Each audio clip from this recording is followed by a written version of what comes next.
नमस्कार. आज आपण बनवणार आहोत शेवग्याच्या शेंगाची भाजी.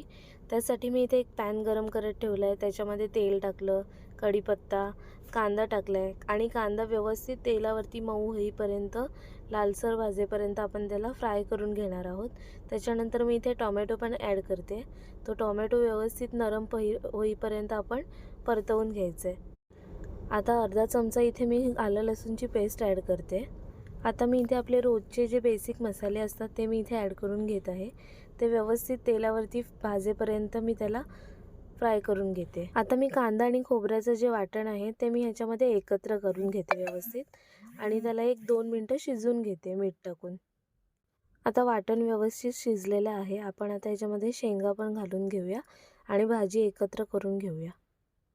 शेंगांना व्यवस्थित मसाला लागला की त्याच्यानंतर परत एक 5 मिनटाची वाफ काढून घ्यायची आपल्याला आणि त्याच्यानंतर आपली भाजी जी आहे ती तयार आहे खाण्यासाठी.